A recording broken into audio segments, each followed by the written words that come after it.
in NUS, National University of Singapore. Okay, he did his PhD from University of California, Irvine, USA in year 1992, and a postdoctoral research in University of Alberta, Canada, 1992.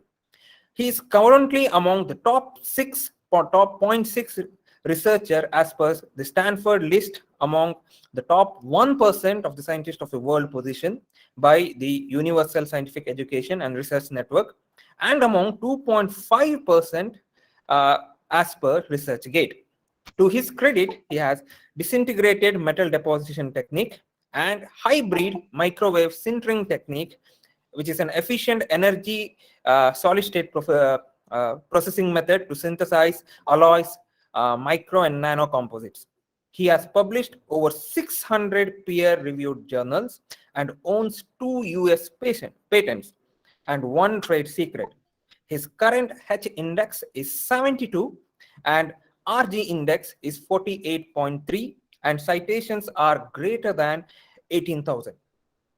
He has also co-authored 8 books published by John Wiley, Springer, and MRF USA. He is editor-in-chief, editor of 12 international peer-reviewed journals. A multiple award winner, he is actively collaborating and visiting Japan, France, Saudi Arabia, Qatar, China, USA, and India as a visiting researcher, a professor, and a chairperson. It's a great privilege to have him here and educate us all on this FDP program. From the whole team of JNNC and the FDP, I again heartily welcome you to the session, sir. Over to you. Thanks for the introduction. Are you able to hear me clearly from here? Yes, sir. Yes, sir. Okay, excellent.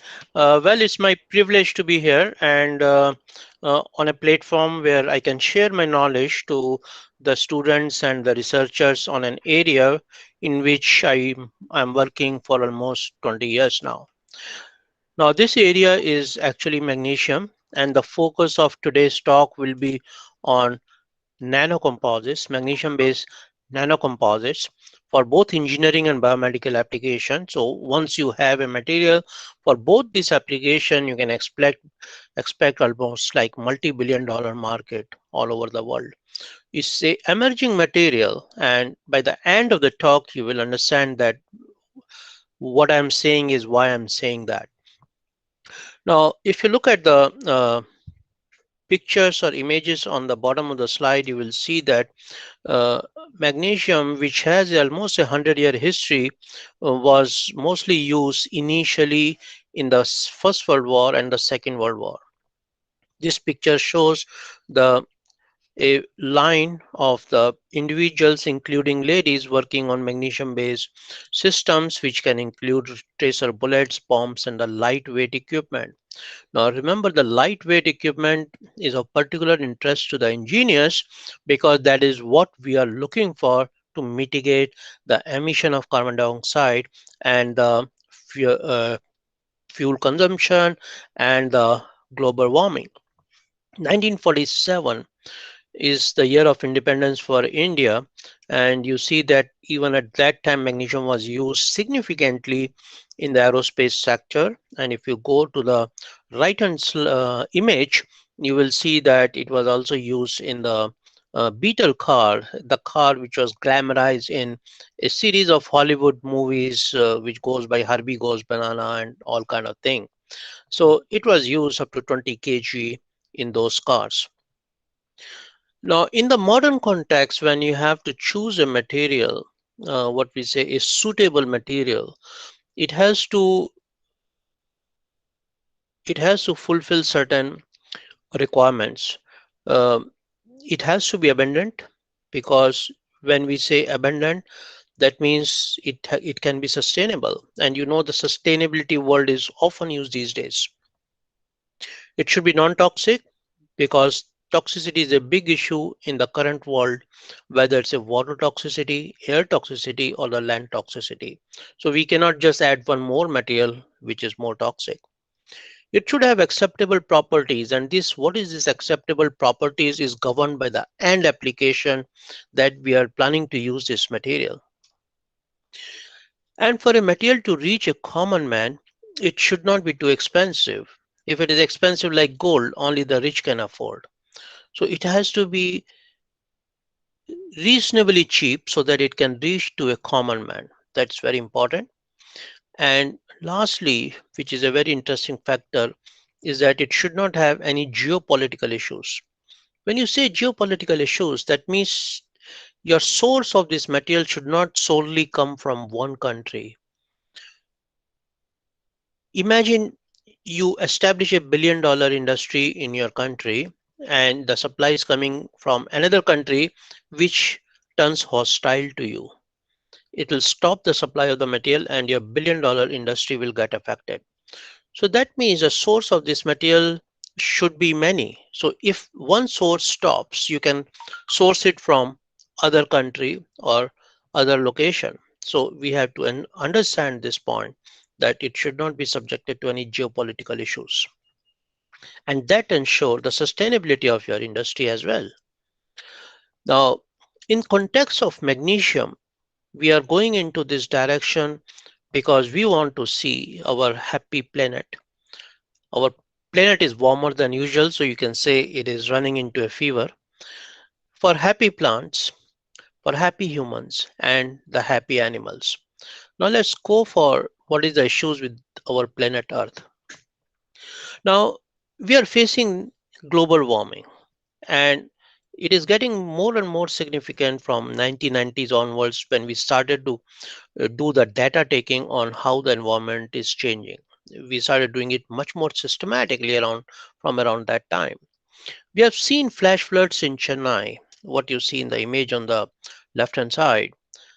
That led to the $1 billion loss. Even the water filled in all the underground uh, infrastructure, including in IITs and labs and everything, is a $1 billion loss out there.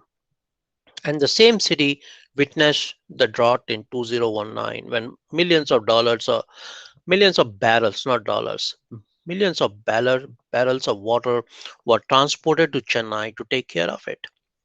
We have seen forest fires at minus 10 degrees centigrade in January 2016 in Canada, and this was because the air was just too dry. And we have recorded France sizzling at 45 degrees centigrade in 2019. The European continent, 20, 30 years back, they never used to see such high temperature, which has gone by more than 10 degrees centigrade, similar to what we see in Asia these days. People are noticing the chipping of the Arctic Circle, and what you see in this image is a very big iceberg. It is much bigger than the Titanic ship. And if you look at the house on the left hand side of this image, you can imagine the size of this iceberg. And that is happening as a consequence of global warming. The Arctic Circle and the North Pole has reached 18 degrees centigrade. Some of the places in Russia, which is supposed to be a very cold country, have reached 38 degrees centigrade. This is not by chance. It is a clear indication of global warming, and we have to address that issue. Now, as a result of higher temperature, and we keep hearing that ice is melting in the Arctic Circle and all this thing, it indeed is melting. Its thickness is going down. The sunlight can penetrate more, and phytoplanktons have started to grow, and they can further add to the global warming. So it's a double whammy. Plus, the melting of this ice will lead to the increase in the sea water level, and that can be very dangerous to the low lying countries.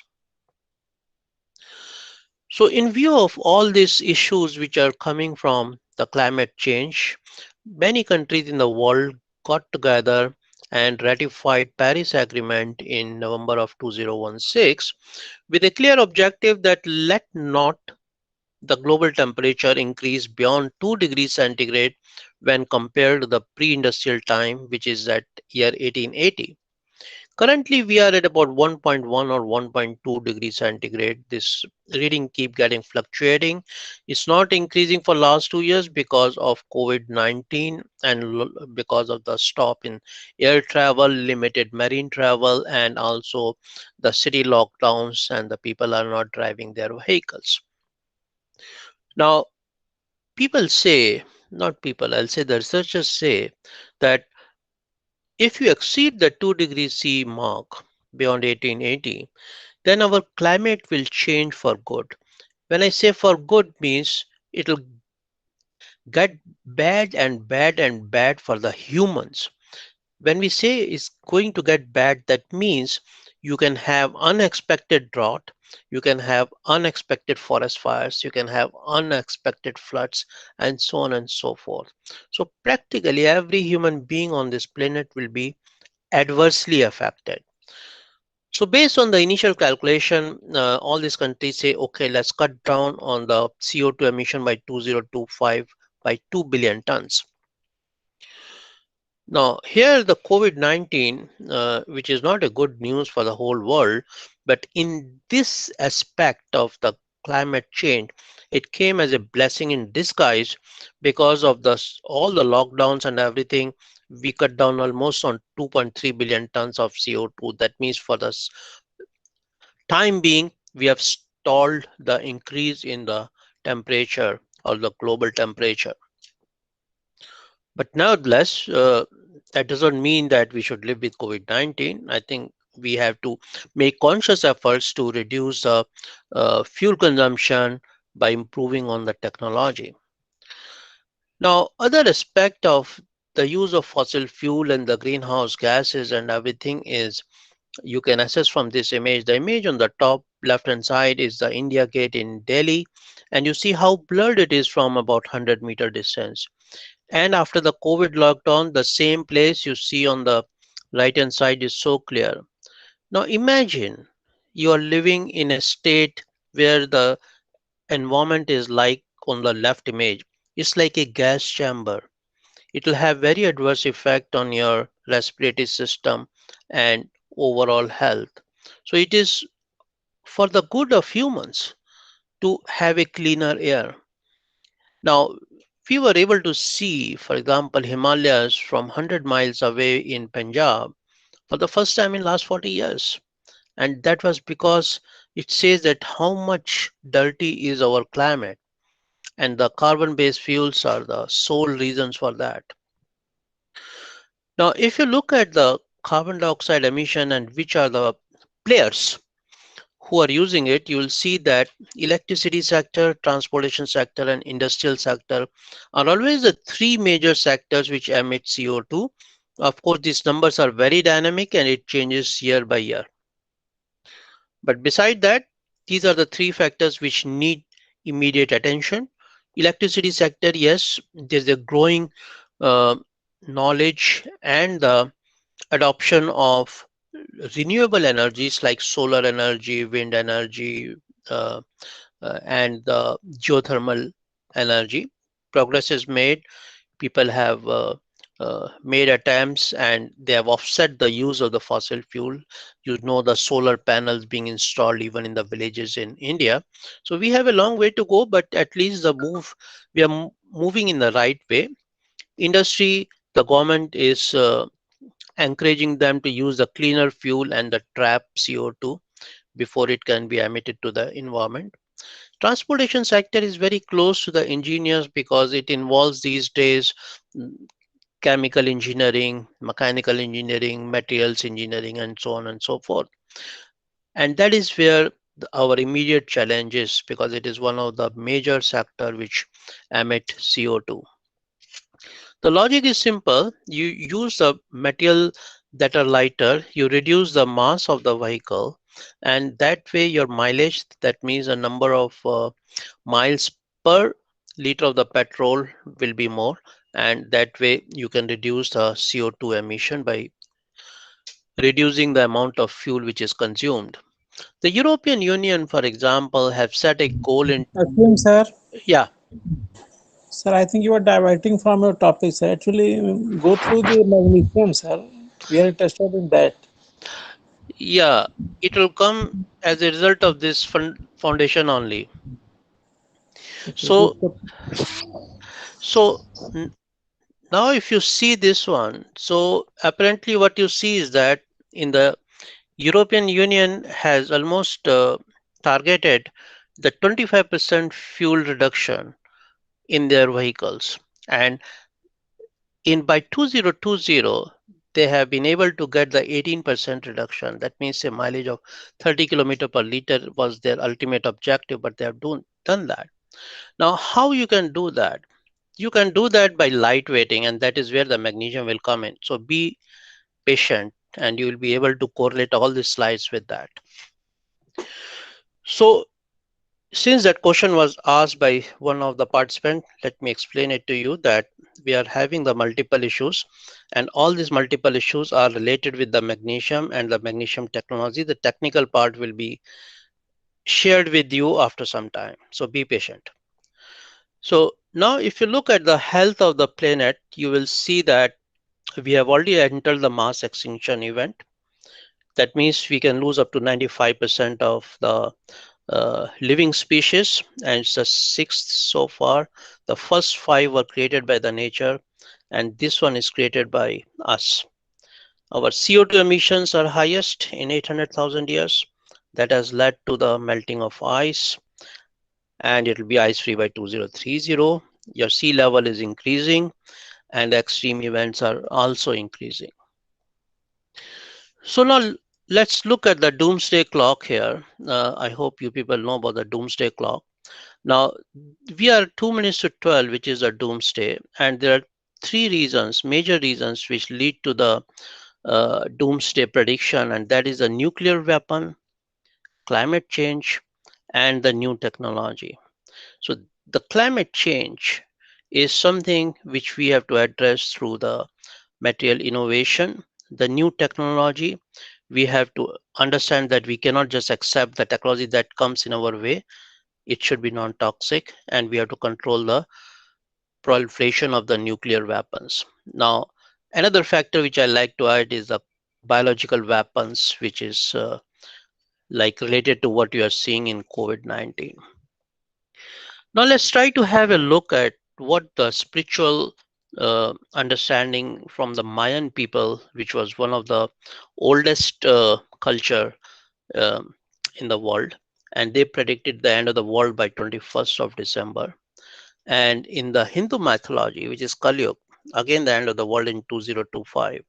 So this is practically the window. Now remember, the Paris Agreement has also set the deadlines by 2025. So it's a time when we have to take action or correct our action to go for the right materials and the right technology, or else we will have the consequences. And unlike our time when we were growing up, the modern generation is extremely sensitive to the nutritional element, non toxic element, green elements, and the green technologies. Now, let's try to have a look of magnesium for happy and healthy plants. The research done in Australia, for example, have seen that if you grow plants in the soil, it can absorb the minerals from the soil. For example, here is the presence of the gold and manganese in the leaves here.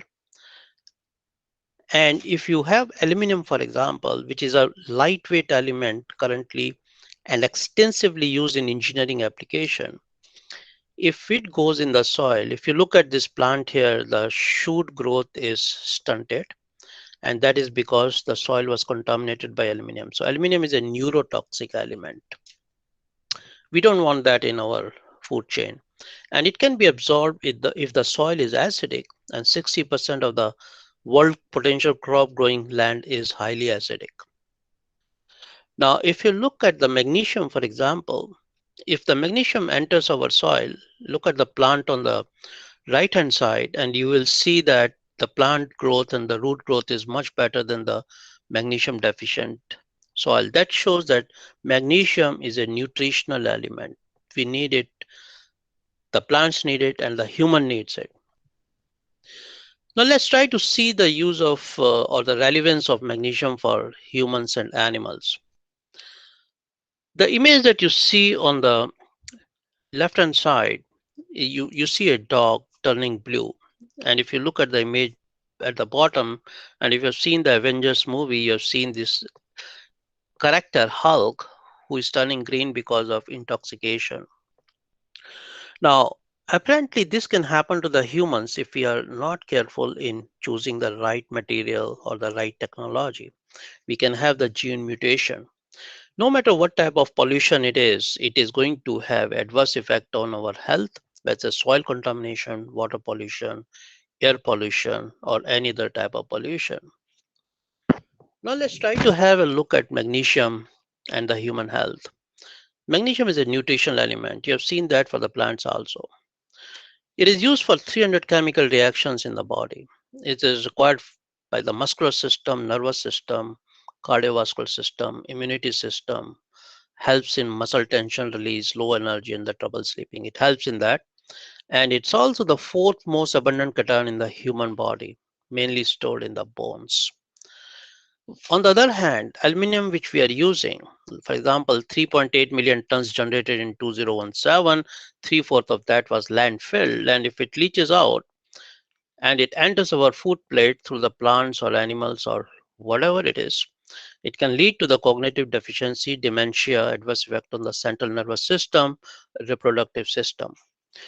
Its link with Alzheimer's disease is well established, and Australians way back in 1995 stopped using aluminum salts for treating water.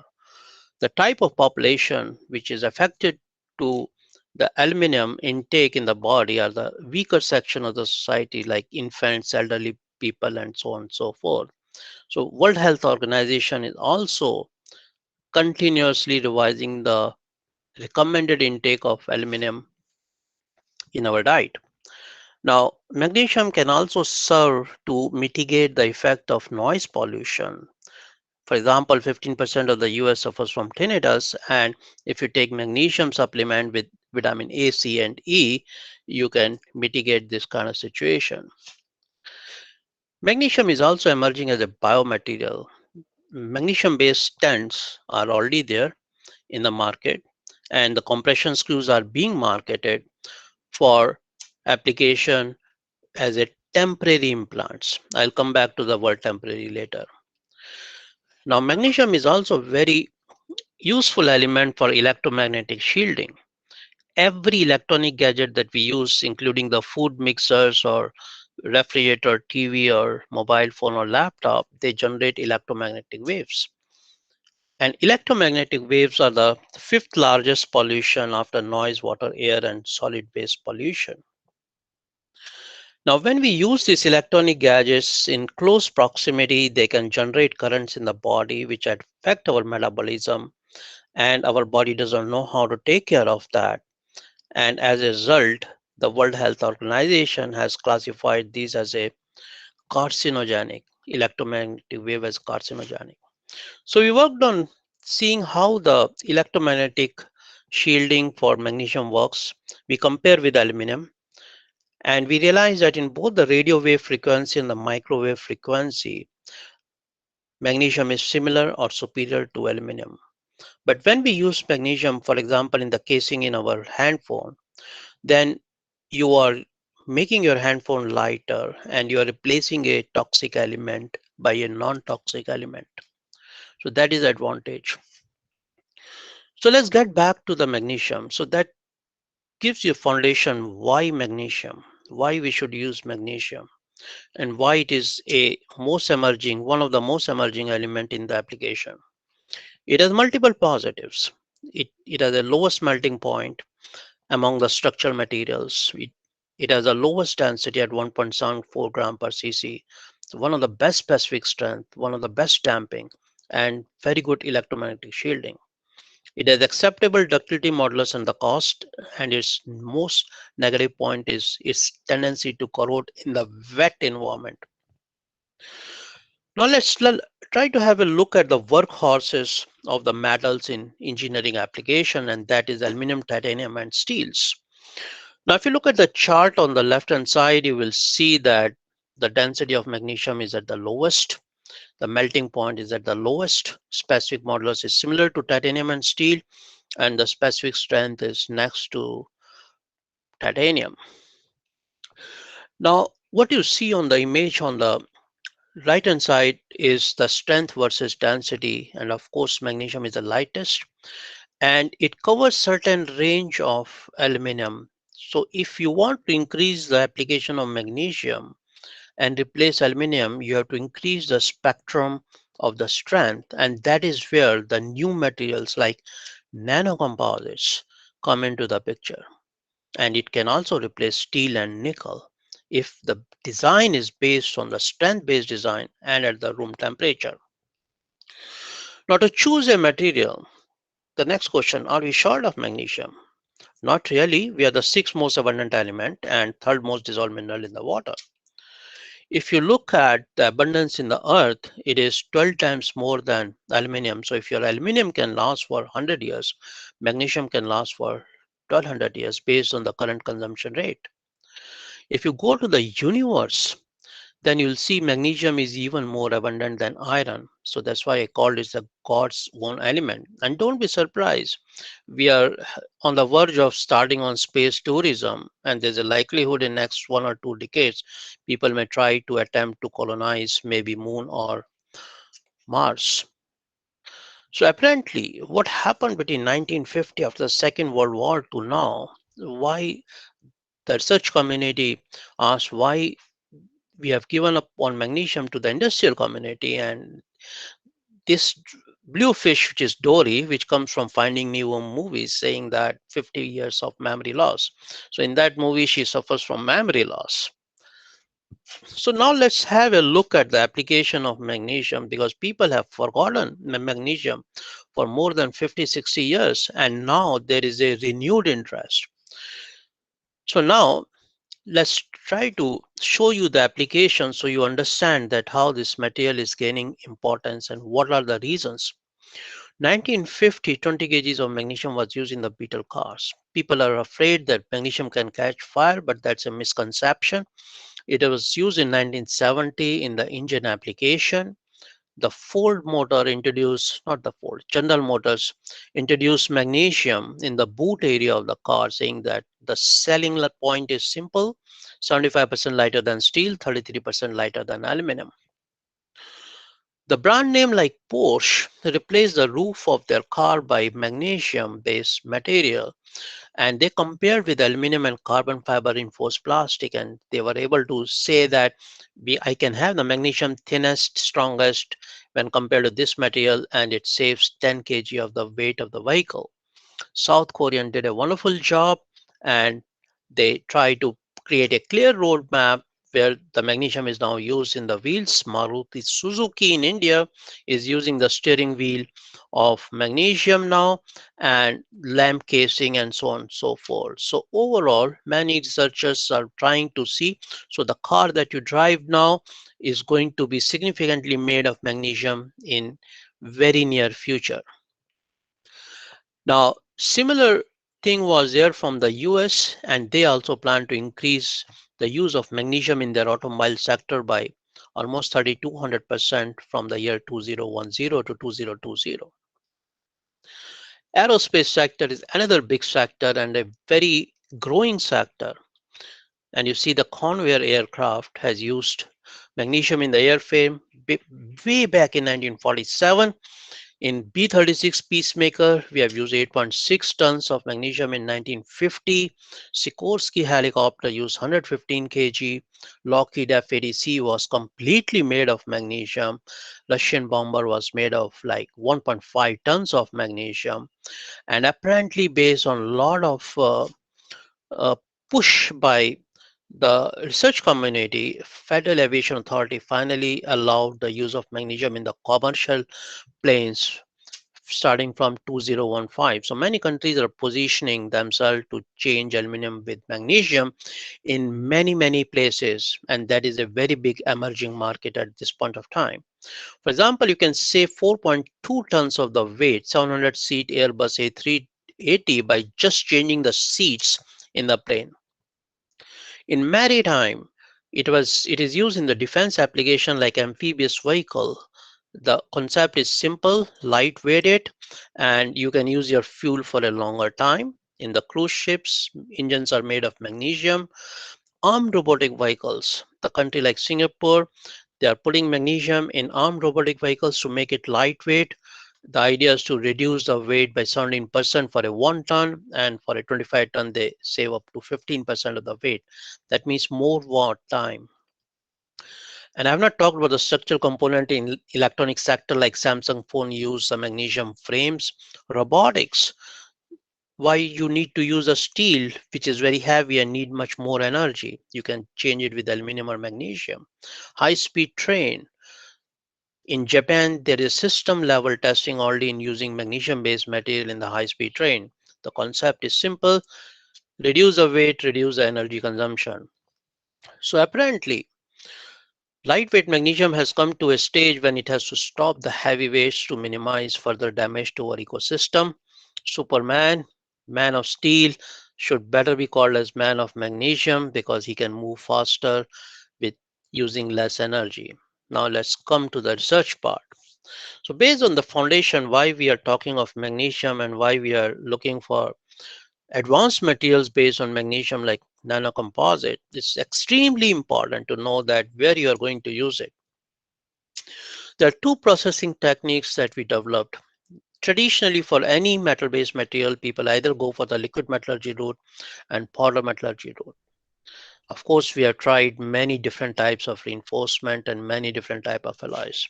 This technique we developed in way back in 1995 is called as a disintegrated melt deposition technique, and it's a combination of stir casting as well as a spray atomization and deposition. You take the material in the crucible, you heat with the resistance heating furnace, you homogenize this in terms of reinforcement distribution and the temperature distribution. You bottom pour it, you heat with the argon gas jet, and then you deposit into a form of ingot at the bottom of this system. This is the typical experimental setup that we have. And these are the typical ingot that you can get from that. And it has been scaled up by the Singapore defense system. The powder metallurgy route, on the other hand, involves a mixing of magnesium based material or powder with reinforcement. You blend it, you compact it, and then you sinter it. The sintering is traditionally done by the tube furnace, and we have mastered the microwave technique to sinter the material with similar and better properties. Now, what we do in the microwave is, for example, you take a ingot here at the center part, you have a crucible here, inner crucible, you have outer crucible, and in between these two, you have the susceptor silicon carbide, which suscepts microwave and heat up the system. So now when you switch on the microwave, pre-calibrated microwave, you have a heat front which is coming from outside to inside of this billet, and microwave get absorbed inside the billet, and that heating starts from inside to outside. So you have two directional heat fronts, and because of that you have a homogeneous temperature distribution and a homogeneous microstructural evolution. Now the kind of heat duration which can be reduced is almost 90%. 90% reduction in the heating duration means your processing time has reduced, your productivity has similarly increased, reducing the cost of your component. Energy consumption is reduced by almost 90%, and that means you're burning less fuel. So that is, you're doing a favor to the climate. So this shows how the microwave goes in and heat the susceptor, and the billet get heated in the center part. You can get the center billet, you can extrude, there's no problem. And the microwave that we use is the same as what you use in the home for heating the food. It is just the assembly that you have to create yourself. Now, once you have a material like magnesium, once you have this processing technique like that, it's extremely important that we have to characterize this material, because if the properties are no good, then the material or processing is no good. Now, one of the many materials that we focus on is the nanocomposites. Now, In nanocomposite, one way to define is to just use the reinforcement at nano land scale. So the picture on the left hand side, what you see is a reinforcement at the micron land scale, and on the right hand side you see the reinforcement at the nano land scale, and it's called as a nanocomposite. What is the issue with the micron size reinforcement is that when you apply the loading, the particle tend to crack as you see in the left hand image, and they tend to debond as you see in the right hand side of the image. Now, once these two particle damage mechanism initiate, that means you cannot realize the full strength and full ductility and the toughness of the material. Sometimes it is compromised by almost 80%. So when you use a nano reinforcement, they don't break, and when they debond, it's not very easy for them to debond to create significant damage. By using the nanocomposite and characterizing them, we have seen that the nano reinforcement can increase the ductility of magnesium, modulus of magnesium, dynamic properties, high temperature stability, creep properties, wear properties, fatigue properties, corrosion resistance, re- ignition resistance, electromagnetic interference, and the bioresponse. And I'll briefly go through this each of this example. Now, let me highlight to you the metal composite. It does not have to be ceramic particle. Using the microwave sintering, which is very rapid, we were able to use aluminum as a reinforcement in magnesium, and the best results were obtained with 0.5% volume percent aluminum, where we use the powder metallurgy and the hot extrusion, and you can see the strength just by using 0.5% aluminum increase from 134 to 218. Your UTS goes from 190 to 271, and your ductility is increased by 1.5 times. That means your strength and ductility improvement is happening at the same time, which is not easy in the area of material science. We put many ceramic nano reinforcement, and one is boron carbide, which has done a wonderful job. And our observation was again the same in the tensile loading. With 1.74 boron carbide, you are able to increase the strength, and you are able to double the ductility from 6.4 to almost 12.4%. Not only under the tensile loading, but also in the compression loading, you'll see that the strength has improved without much compromise on the ductility. So idea here is that the nano reinforcement gives you an option to increase the strength and ductility. It is not like all the nano reinforcement behave in the same way, but many of them behave in the same way. I'll show you one more example where we were involved in the development of high performance magnesium based alloys and the nanocomposite. Now, if you look at this slide, we put zinc, gadolinium, and calcium in magnesium, and we are able to increase the compressive yield stress from almost 3 times, from 75 to 260. UCS we are able to increase, but in this case, the ductility is going down, but remaining more than 10%. If your ductility is more than 10%, the formability of your material is still acceptable by the industry. Now, what is the importance of these properties is that these properties are better than WE43 magnesium alloys, which is very expensive and which can be used in all application, including aerospace application. Now, if you add zinc oxide nanoparticle to this material, you increase the strength level by another 100 megapascal in both yield and UCS, and your failure strain is still about 10%. So now what is the importance of these strength values and the ductility? It exceeds that of not only W43 but the mild steels. So based on the graph which I've shown earlier, it overlaps the property, and this way some of the steels can be replaced by magnesium, offering you 75% weight saving. And that is where the nano reinforcement is important. Now we did some work with University of Akron with Professor Shivatson, who was an expert in fatigue, and we supplied them either 31 commercial magnesium alloys with carbon nanotubes. And if you look at the tensile properties, by putting just 1% CNT, we are able to improve the strength properties, and we are also able to improve the elongation properties. And if you look in the top image of SN diagram, you will see that for any given stress, the number of cycles to failure for composite is better. So not only the static properties, but the cyclic properties of your materials have been increased. Not only with carbon nanotubes, which can be expensive, you can go for inexpensive reinforcement like Al2O3 nanoparticle. And again, the observation is similar. For a given stress, the number of cycles to failure for a nanocomposite is much more. Now let's come to the dynamic behavior, a behavior which is widely appreciated by the transportation industry because the cars comes into collision, accidents, and so on and so forth. So they want the behavior of the material to be good under the dynamic loading, and the dynamic loading or accidental collision and all this thing.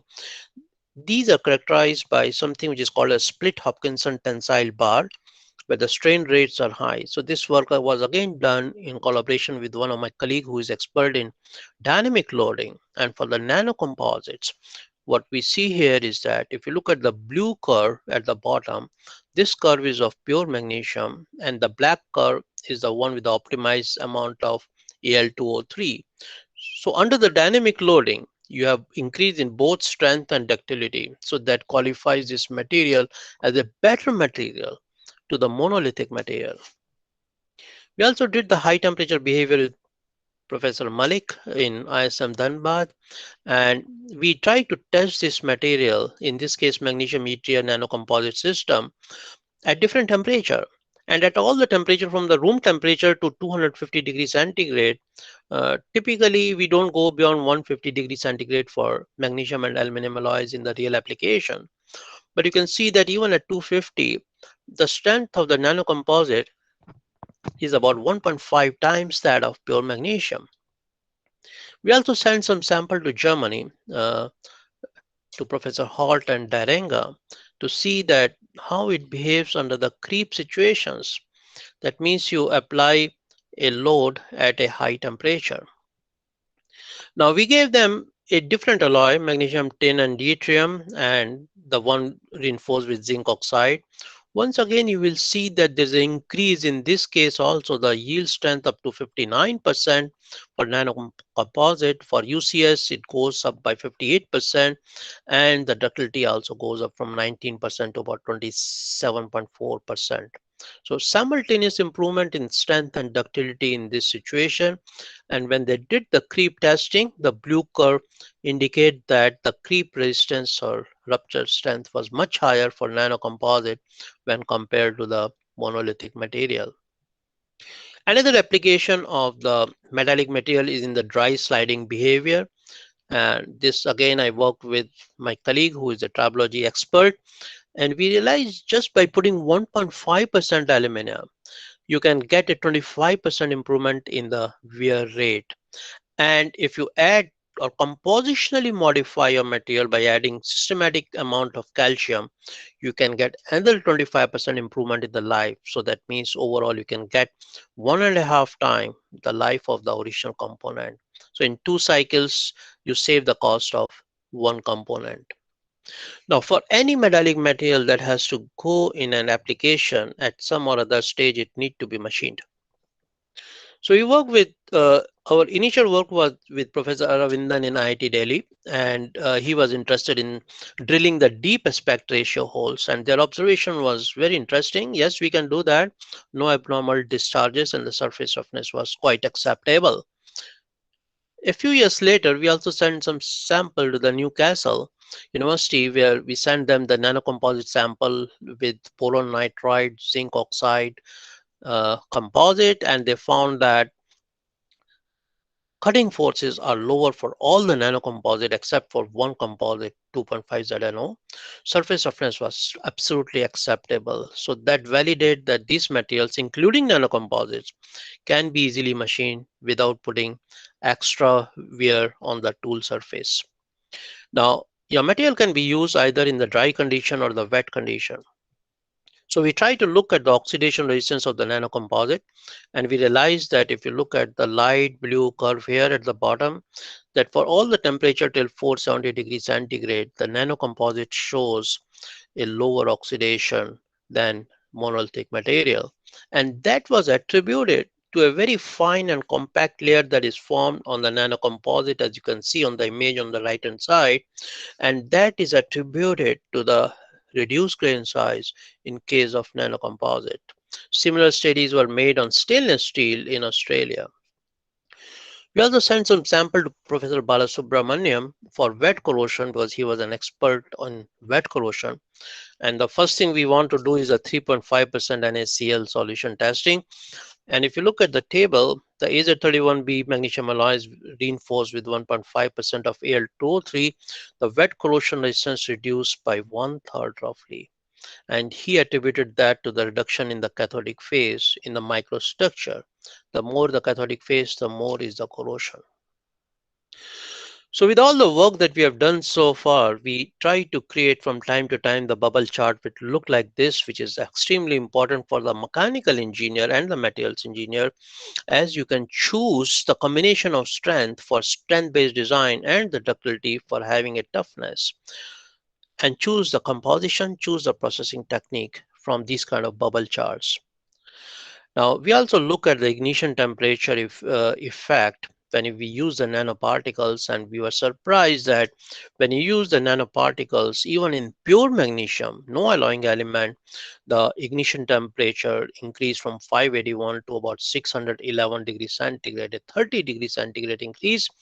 The ignition temperature increased with the amount of the particle, and we correlated that with the thermal conductivity. So when you put the particle, thermal conductivity reduced, and that seems to increase the ignition temperature.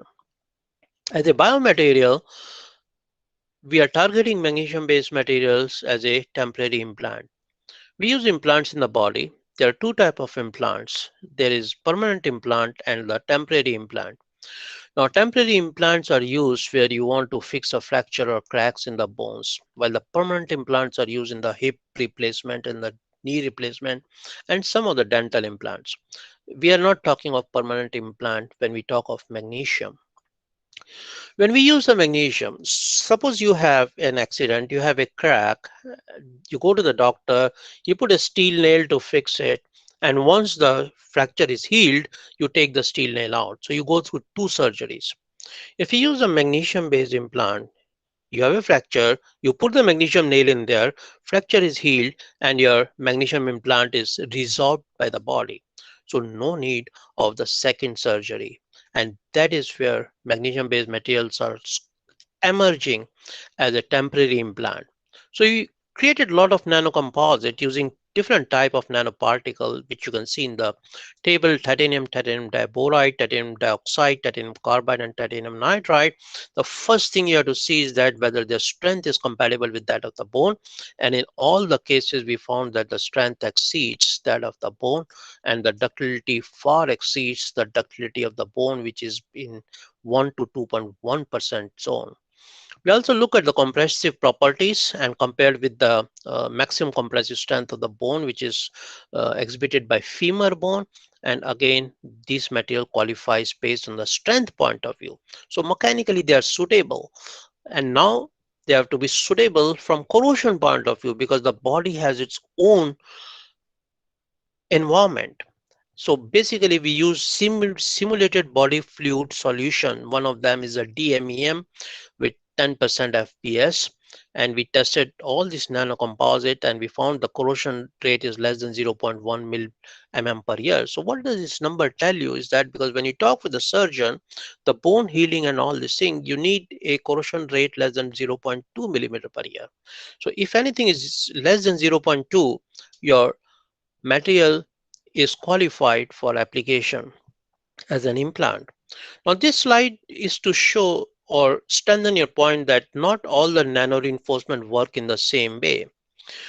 Now, if you look at the TiO2 nano reinforcement, when the material is put into the body solution, there's a variation in the pH. You don't want too much variation in the pH. So if I had to choose TiO2, I will choose 2.5% because for 50 days, the pH fluctuation is very less. If I have to choose TIC as a reinforcement, I will choose at 2% And if I used to choose TIN, again I will choose 2%. So different reinforcement works in a different way in the same material. So you have to be careful what amount you want to put in the base material. Now we are working with the doctors in the hospital here for the mandibular reconstruction, and they have their own ways of testing. They want to look whether when you put the implant, the cells can grow on that or not. If they're not able to grow, then that material is not good. And they realize the cell viability is higher than 75%. When the cell viability is more than 75% based on the ISO standard, your material is non-toxic and it is compatible with the human body. And they did it from one other testing, and again the results were very similar, that these materials can be used and they are not going to create any cytotoxicity in the human body. We also tried nano SiO2 particles, which increase the strength, hardness, and also gave wonderful low corrosion rate, which you can see in the the blue fonts in this table. Now, other place where magnesium and magnesium based material, including nanocomposites, is replacing plastic. Plastic is a big nuisance to our planet at this point of time. We have a lot of plastics on the ocean floor, and American researchers a few years back have told that it has already entered our food place. So what food you are eating, you are also eating plastic. Don't be surprised. A microplastic is the plastic which is less than 5 millimeter in length. It can enter bloodstream, lymphatic system, and liver, and it can be found in the tap water. Recently, you would have seen the news that microplastics presence in the tap water in Goa is being tested. It is there in the soft drinks, salt beer, oceans, flying insect, fishes, and birds. PP and PET are the two common type of plastic that are found in all these places. Now, if you're vegetarian, uh, don't be too happy, because the microplastic can also breach the roots, and it has been found in carrots, lettuce, broccoli, potatoes, apples, and pears. In this situation, the size is about 2.5 micron. Its exact effect on the health is not yet documented, but it can lead to the cancer, immunity system compromise, reproductive problems, nervous system issue, and hearing loss. And that is where we are trying to create magnesium based material, something which is called as syntactic composites, in which you use the hollow reinforcement, and we are able to take it to the density of plastic so that they can replace plastic. And if you look at this one here, it is almost floating on the water. Now imagine if I reduce the density to close to 1 gram per cc and make a ship or boat out of that, then this boat or ship will never sink, because it's made of material which is supposed to float. That is where the future research we are embarking on. So now, is it the magnesium I'm talking about because that's my research interest? Not really. If you look at the global trend now, you see that number of research papers published in the open literature are continuously increasing. Who published these papers? Researchers. How do they get the funding to do that? By the research funding and the government. Why should government fund on something which is of no importance? No, they don't do that. They have their own think tank. They issue the funding in an area which is of importance. So this is one area which is gaining tremendous importance. So apparently magnesium and magnesium based materials, including nanocomposites, are emerging material. They're futuristic material for engineering and biomedical application. I should not use the futuristic because many companies are already putting them in many application now. Now, I will say the market might have gone to the $1 trillion now. It can be processed using the conventional technique. So if you're using a infrastructure for aluminum, you can easily convert into magnesium with minimal changes. Now, nanoparticles in particular have shown amazing potential in improving many of the engineering and biomedical properties which you have seen in this presentation.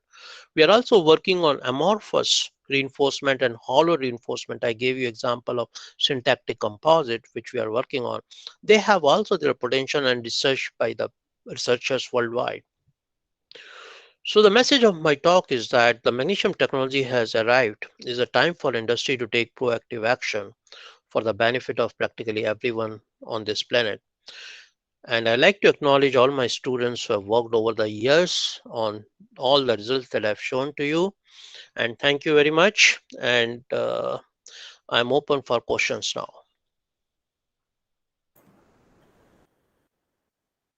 Dear participants, if you have any questions, please unmute yourself.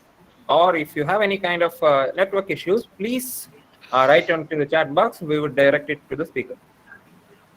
Good morning, sir. Myself is Devani, Mechanical Engineering Department lecturer, sir. I have one doubt, sir. Query, sir. Yeah.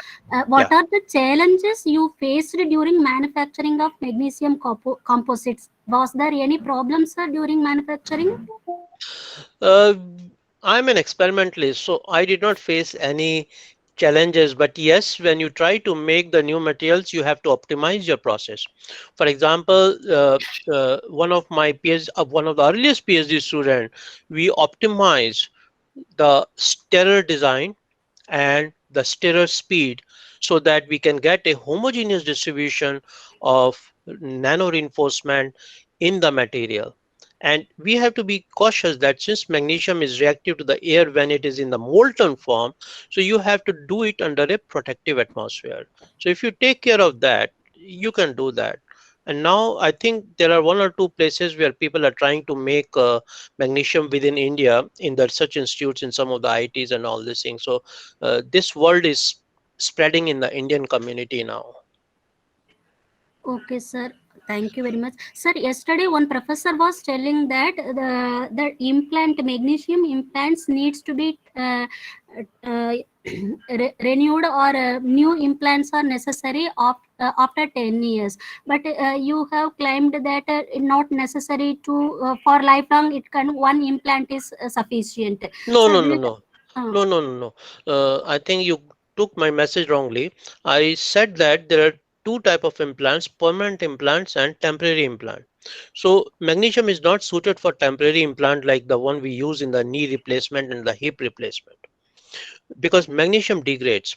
But now, when you have a small injuries like you have a crack in your bone or a fracture in the bone, for example, then we know exactly that within 6 to, depending on the extent of injury and all this thing, roughly in about 2 to 3 months, your wound heals.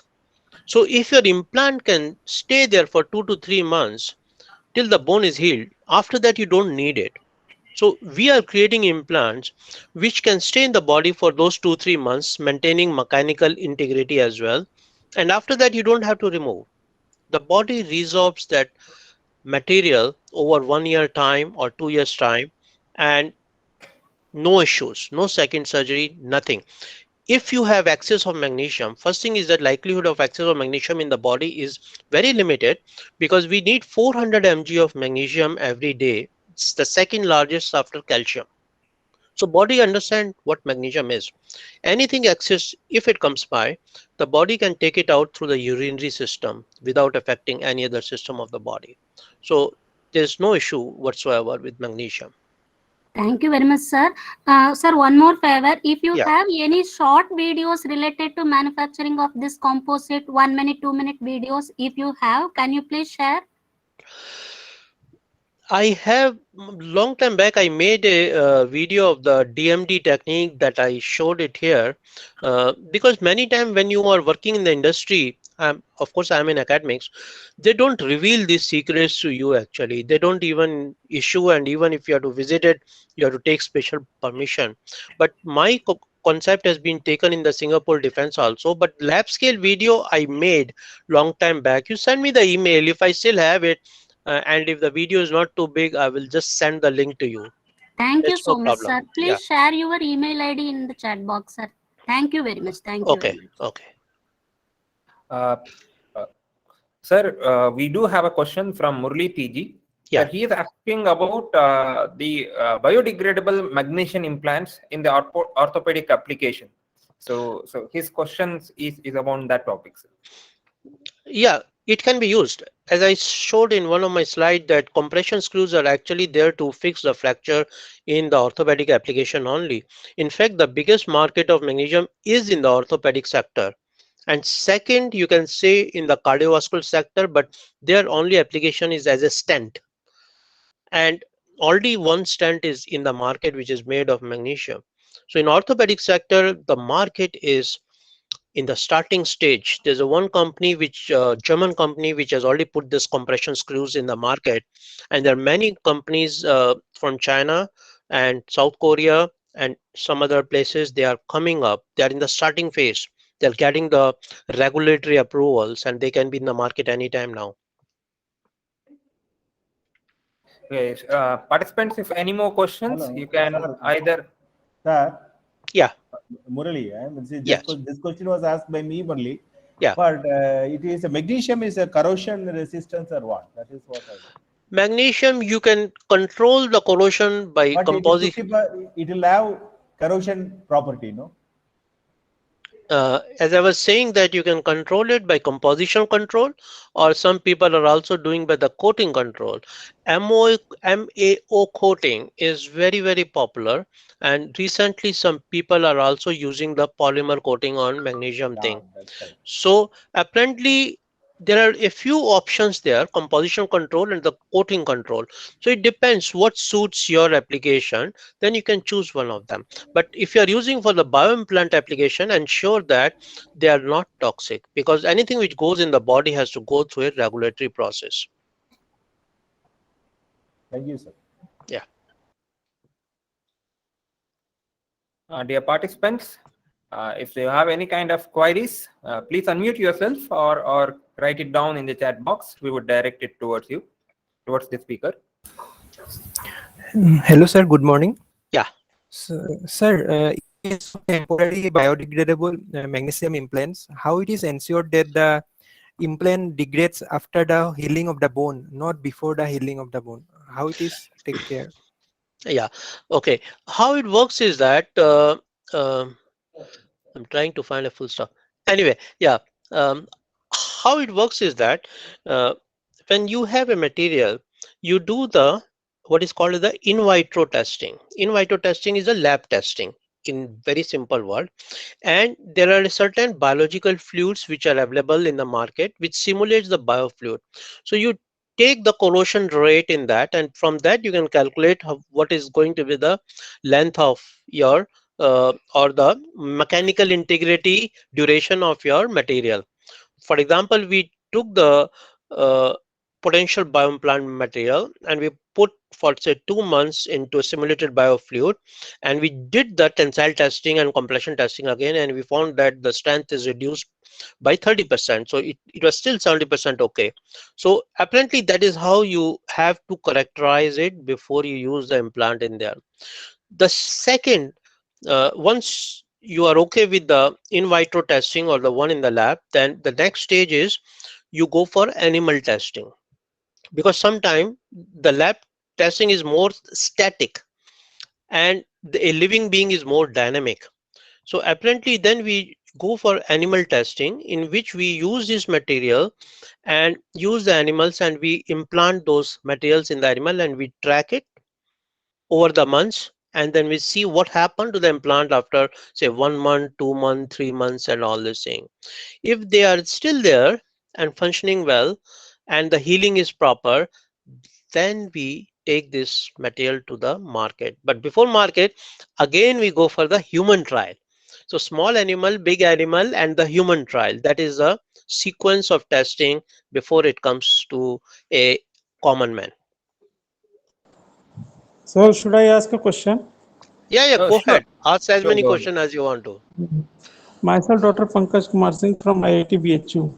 Yeah. My question is that you are saying about the analysis of new vaccine or new medicine. My question is very simple. What is the approximate minimum time to come any vaccine or any medicine to come in the market to give to the human being? What should be the minimum time? Okay, see, I'm not talking of the vaccine here. I'm only talking of the implant here. So please don't confuse between the vaccine and a material. Okay. Uh, as I say, I don't know the protocol of the vaccine, but even if the vaccine is there, traditionally it has to go through animal and the human trials. Okay. And once you get some data on that, then it can do. Like COVID vaccine has come in 1 year time, and typically in the past it used to take 5 to 10 years before it was any new vaccine used to come. Like polio vaccine, I heard it took 10 years before it was entered into the market. But if you look at the polio medicine a few decades back, maybe the technology was not as advanced as we have now. So obviously you can see that the reduction in the time, whether it's a medicine or implant, has been reduced significantly. But my question, in my experience, like we are trying to introduce certain materials into the market, and I can see that if I think today and everything goes well as per my expectation, it's almost 5 years of research. I think you are wrong.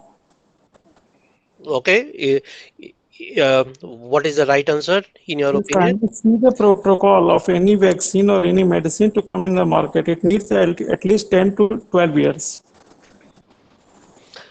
So how much time COVID vaccine took in your opinion? That you can say. No, Uh, that you tell me, because okay. answer is from you. I'm sorry. You tell me the answer now.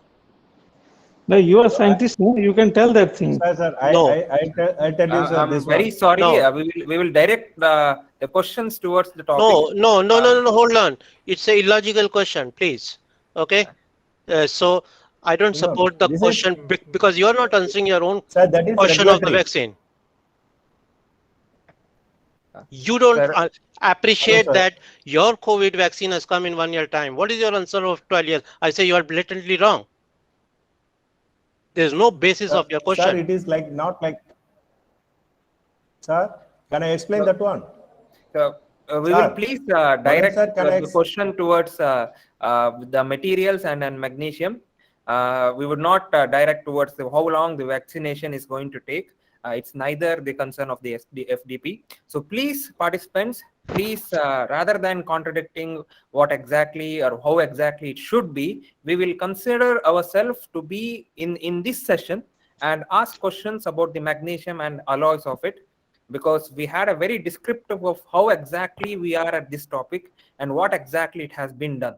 So rather than questioning what exactly has to be, and we can question on what exactly magnesium alloys can go through, or its process of its diffusion coefficients and during the wet corrosion. So we'll have questions on these topics rather than having any kind of time order questions. Okay, so participants, please, we do have time in this session, and questions are always encouraged. Please ask within the confinement of the please. Good morning, sir. This is Suresh Kumar from Tamil Nadu. Yeah. Sir, what is the difference, or what is the advantages over the synthetic material over the magnesium alloy bone replacements? Well, synthetic material, if you are talking the polymers, then polymers have a issue of strength, and polymers have a issue of toxicity, because when they degrade in the body, they can toxify that site actually. Of course, you have some biodegradable polymers at this point of time, but having said that, their mechanical strength is not at par with the metallic material. So that's why the metallic material still have their niche in as the use as a biomaterial. Okay, sir. Thank you. One more question, sir. I have one Yeah, doubt on the materials. Sir, yeah. suppose we do any magnesium that have a using of heat treatment like a cryogenic treatment and the other like treatments, the behavior can be changed, or it's still in the same behavior, sir? Repeat your question again. So, some of the genres and few of the genres they have indicated for the treatment for the nanomaterials. Suppose we Mhm. do the magnesium nanomaterials, for example, cryogenic like a treatment, and the material behavior may be changed, or it may be continue in the same state, sir. Well, it will change because when you're doing the cryogenic treatment, okay, there are two things. One is the cryogenic rolling and one is the cryogenic heat treatment. I have no experience in the cryogenic heat treatment, but certain material like steels have shown some very positive attributes in that. When you talk of the cryogenic rolling, that is to ensure that you're refining the microstructure. So if you go for the processing and the cryogenic rolling and the processing, then a reduction in the microstructure can always improve the strength and ductility properties of the material. Okay, sir. Thank you, sir. Okay, Dr. Sasibhushan Acharya, if you have a question, it's Yeah. now. Okay. Good afternoon, sir. Manoj, sir. Good afternoon. This is Yeah. Arya from NITK. Yeah, I know. Good to see you. Yeah, thank you, sir. Very extraordinary lecture, and you are the king on magnesium, sir. And nice to see you. And after a long time, unfortunately, pandemic stopped to us to meet you personally sometime in Yeah, India. yeah, same here. And yeah, I'm just willing to know about the foam actually. Are you working on this magnesium foam? Yes, actually, which foam are you Because latest in? I'm looking on that for this magnesium foam for interconnected porosity So for you're the bone applications. yeah. So you're looking at a scaffold, something which we Yeah. also want to go in that direction. So now there are two type of foams, Shashi. That is, one is the syntactic foams in which you use the hollow particle, and other one is that it's a foam where you have the porosity. So you process in a way. Some people like use a space holder technique to Yeah. process the foams actually. So yes, there are two ways to do that. Uh, so coming Sir, back to yeah. sir, we worked on titanium foam actually, but Yeah. our problem was the interconnected porosity was non-uniform by synthetic mode. So any possibility, or have you tried this one by space holder technique? No, we have not tried space holder technique. In fact, one of the student has just joined.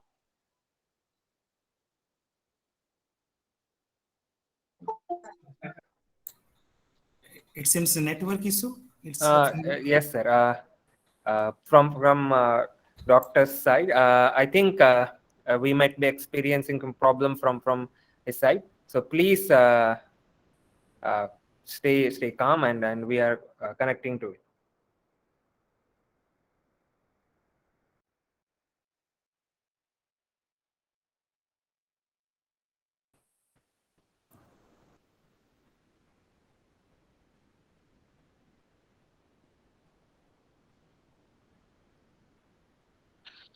I think there's some internet problem. It says that we are my system is trying to. Okay, sir, we are able to Reconnect. hear you, but your video is able to hear you. Yes, sir. The video is having some kind of problem. Sir, if I might suggest, if the network strength is very low, you can disable your camera so that we could again go on with the session interactively. Yeah, okay, yeah. I think it is back. I think there was some internet issue at my side. Yeah. So Okay, I was responding, Shashi, that we are trying the new method, but we have worked on syntactic forms, but not one without the hollow reinforcement actually. So we are still like doing some work. So we are in the process of doing it. Yeah. okay. Thank you very much, sir. Yeah. Thank you, sir. Sir, Okay, last sir. one more question. We do. Sir, one more question from me. Yeah, Okay, Murali. Murali. Say, what in nano magnesium alloy composite, what is the technique you will follow, sir? Normally, if you want to go for the high volume production, then you have to go for the liquid phase methods. And what we are using is a DMD technique, which I have shown in my presentation. That is upscaled also, and that can give you the cheapest way to produce it. If you have a small and symmetric parts and not very high volume, then you can also go for polymetallurgy. So I think it is up to the end application. Okay, sir. Thank you, sir. Yeah. Okay, sir. We do have a question from Umar Ali Khan. Yeah. Sir, he is interested to know about which is the most suitable way to synthesize composites for biomedical application. I think he's looking on for if so there was any manufacturing way. So which is the best way to synthesize the nanocomposite for biomedical applications? Well, there is no difference in engineering and biomedical application. It is what goes into the magnesium alloy, what elements you are using. For example, you cannot use rare earth as an alloying element if you are planning to take it to the biomedical application. But we are using the same technique for engineering materials as well as the biomedical material, and our results in both sides are equally good. For example, with the same DMD or the casting technique, if you can say so, uh, we have wonderful cell viability and zero cytotoxicity and all this thing. So that shows that same technique can be used it, but ensure that when you're making the biomaterial, the composition control to ensure that no toxic element goes into your alloy is the most important thing which you have to take care. So that means if you're using biomedical material, maybe use a separate crucible and store it nicely so that it cannot catch on the contamination. I think that's the main precaution you have to take. Dear participants, any more questions? Please unmute yourself, or you can write us in the chat box. Mr. Praveen Daniel, if you have any questions, now is the stage.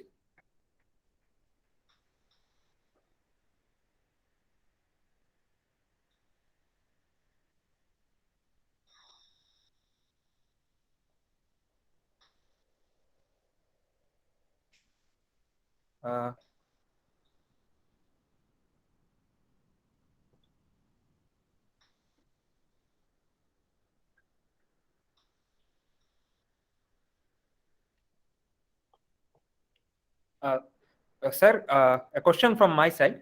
Yeah. Sir, during the synthesis of magnesium in a protective environment, as you said, were there any kind of issues with respect to diffusing of the elements or the whatever inert gas you used to have the protective environment? If I may, if it was nitrogen, and then I know that nitrogen can diffuse when it is at a higher rate. The temperature is higher because the diffusion rate of nitrogen is very high at that point of time. Does such kind of problem did you experience while synthesizing your alloys, sir? We never faced any such situation, or we did not see any phases which were based on nitrogen or the gas porosity which can be linked to the nitrogen, because when you solidify, this nitrogen will come out and will end up as a gas pores and all this thing. We did not face any such visible thing. And apparently of course you need a high level characterization technique to finally establish that.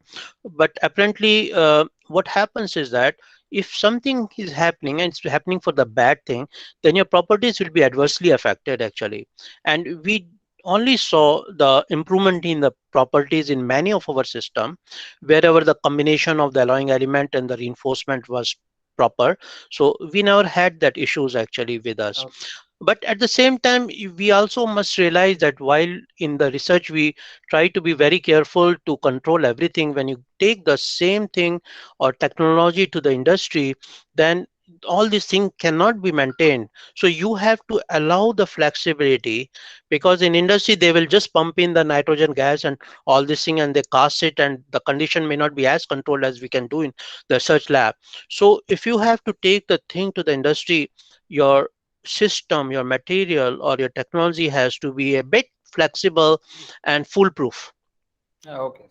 which can take some of these uh, damaging issues and absorb them and still do a good job, if I'm able to say so. Yes, sir. Yes, sir. Yeah. Yes, sir. Again, participants, if you have any kind of queries regarding to the session, please unmute yourself. Or if you have any kind of network issues, you can type your questions in the chat box. I will direct it towards the speaker.